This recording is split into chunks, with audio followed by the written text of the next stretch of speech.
नमस्कार, आकाशवाणी से विश्व दर्पण के साथ मैं रत्ना पांडे।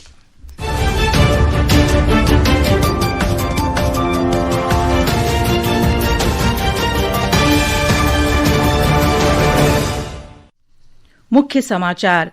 स्विट्जरलैंड के स्की रिजॉर्ट में 9 वर्ष की पार्टी में आग से कई लोगों की मृत्यु, 100 से अधिक घायल। भारत ऑस्ट्रेलिया आर्थिक सहयोग और व्यापार समझौते के तहत आज से भारत के सभी निर्यात को ऑस्ट्रेलिया के बाजारों में शुल्क मुक्त पहुंच। खरसौन क्षेत्र में यूक्रेनी ड्रोन हमले में 24 लोग मारे गए। भारत और पाकिस्तान ने परमाणु प्रतिष्ठानों और कैदियों की सूचियों का आदान प्रदान किया और बुल्गारिया ने यूरो को अपनी राष्ट्रीय मुद्रा के रूप में अपनाया।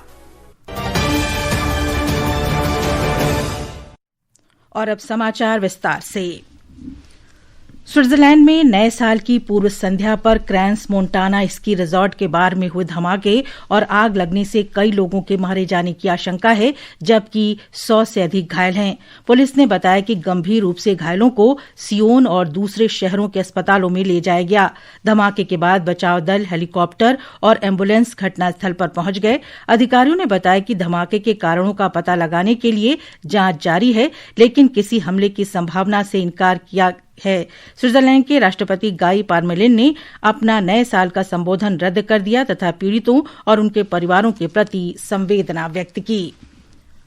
भारत ऑस्ट्रेलिया आर्थिक सहयोग और व्यापार समझौते के तहत आज से भारत के सभी निर्यात को ऑस्ट्रेलिया के बाजारों में शुल्क मुक्त पहुंच मिलेगी। इससे रत्न और आभूषण, कपड़ा, चमड़ा, फुटवियर, फर्नीचर, खाद्य उत्पाद, अभियांत्रिकी सामान, चिकित्सा उपकरण और वाहन जैसे प्रमुख सेक्टर को लाभ होगा। बदले में भारत ऑस्ट्रेलिया के 70% उत्पादों को प्राथमिकता के आधार पर शुल्क मुक्त पहुंच देगा।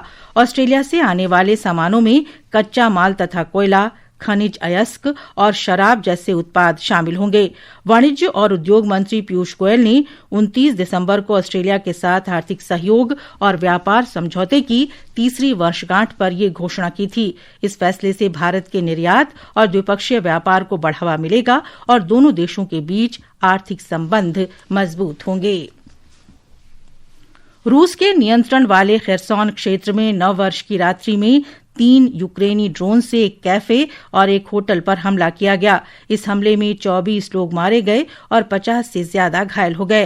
खरसौन के गवर्नर वोलोदिमिर साल्दो ने बताया कि ड्रोन हमला उस जगह किया गया जहां नागरिक नए साल का जश्न मनाने के लिए इकट्ठा हुए थे। रूस के रक्षा मंत्रालय ने एक बयान में कहा कि रूसी वायु रक्षा प्रणालियों ने कई क्षेत्रों में 168 यूक्रेनी ड्रोन को रोककर नष्ट कर दिया।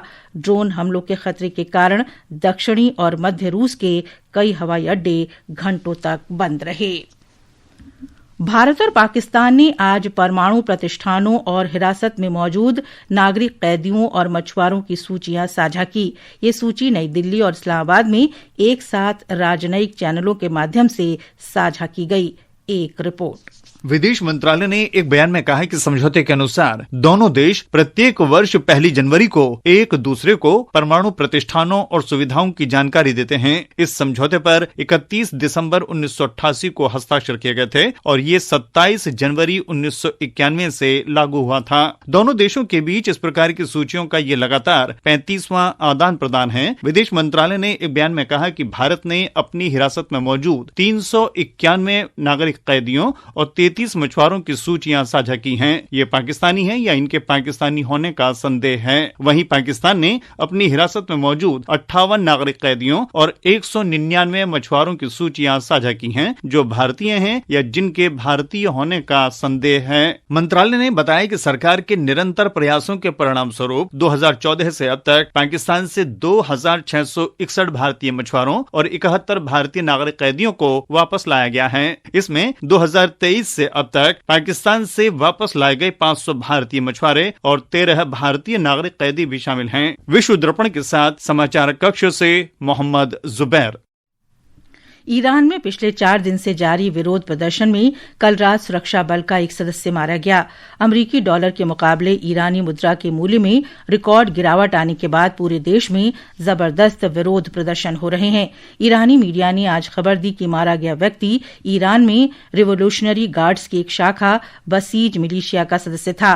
स्थानीय मीडिया ने क्षेत्रीय अधिकारियों के हवाले से बताया कि घटना पश्चिमी डोरिस्तान सूबे के कोदश्त में हुई। इस झड़प में सुरक्षा बलों के कई सदस्य घायल भी हुए। आज दक्षिणी फार्स सूबे और पश्चिमी हमादान सूबे से भी झड़प और हिंसा की खबर मिली है।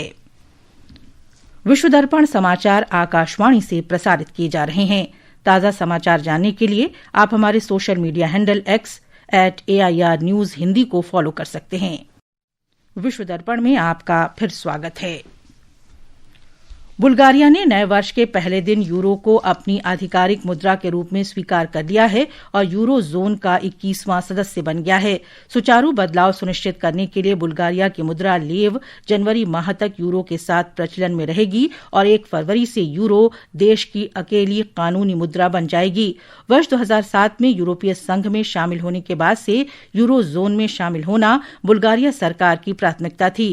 1 जनवरी 1999 को आधिकारिक रूप से यूरो जारी होने के बाद से 11 देशों में यूरो जोन स्थापित हुआ था।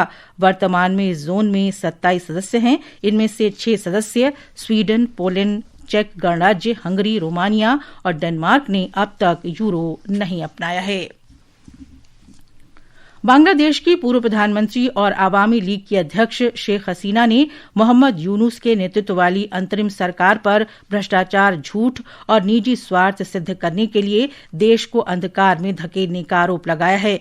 आवामी लीग के सोशल मीडिया प्लेटफॉर्म पर शेख हसीना ने नव वर्ष संदेश में कहा कि बांग्लादेश को बर्बाद करने की साजिश रचने वाले लोग अब बेनकाब हो चुके हैं। उन्होंने कहा कि बांग्लादेश वैश्विक स्तर पर भय का प्रतीक बन गया है। आज कोई भी देश बांग्लादेश और उसके लोगों को सम्मान की नजर से नहीं देखता।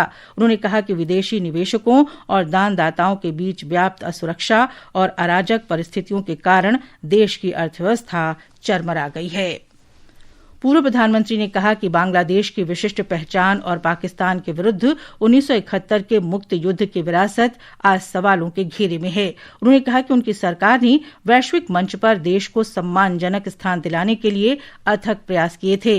श्रीमती हसीना ने कहा कि देश में संकट के समय में लोगों ने धर्म, रंग, भाषा और जातीयता के मतभेदों को दरकिनार कर एकता के साथ उसका सामना किया है। अमेरिका की सेना द्वारा किए गए हमलों में 2 नौकाओं पर सवार 5 लोग मारे गए। इन नौकाओं में कथित तौर पर मादक पदार्थ ले जाने का आरोप था। हालांकि अमेरिकी दक्षिणी कमान ने ये नहीं बताया कि ताजा हमले कहां से किए गए। अमेरिका द्वारा नशीले पदार्थों की तस्करी करने वाले 3 जहाजों को निशाना बनाने के 1 दिन बाद ये हमला किया गया।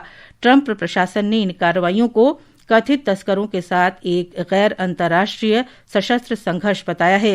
हालांकि कानूनी विशेषज्ञों का मानना है कि इन हमलों से ऐसे संघर्षों को नियंत्रित करने वाले कानूनों का उल्लंघन हो सकता है। पाकिस्तान में पंजाब प्रांत में कल एक बस और वैन की आमने सामने की टक्कर में 14 यात्री मारे गए और 16 अन्य घायल हो गए। अधिकारियों ने बताया कि 9 यात्रियों की मौत मौके पर ही हो गई, जबकि 5 अन्य यात्रियों ने गंभीर चोटों के कारण अस्पताल में दम तोड़ दिया।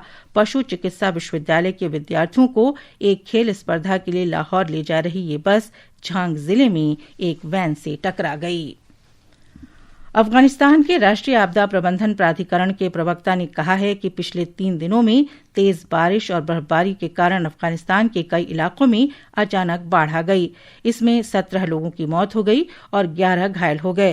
प्राधिकरण के प्रवक्ता हाफिज मोहम्मद यूसुफ हमाद ने बताया कि खराब मौसम ने देश के मध्य, उत्तरी, दक्षिणी और पश्चिमी क्षेत्रों में भी जनजीवन को अस्त व्यस्त कर दिया है। उन्होंने कहा कि बाढ़ ने प्रभावित जिलों में बुनियादी ढांचे को नुकसान पहुंचाया है। अंत में मुख्य समाचार एक बार फिर। स्विट्जरलैंड के स्की रिजॉर्ट में नववर्ष की पार्टी में आग से कई लोगों की मृत्यु, 100 से अधिक घायल। भारत ऑस्ट्रेलिया आर्थिक सहयोग और व्यापार समझौते के तहत आज से भारत के सभी निर्यात को ऑस्ट्रेलिया के बाजारों में शुल्क मुक्त पहुंच। खेरसॉन क्षेत्र में यूक्रेनी ड्रोन हमले में 24 लोग मारे गए।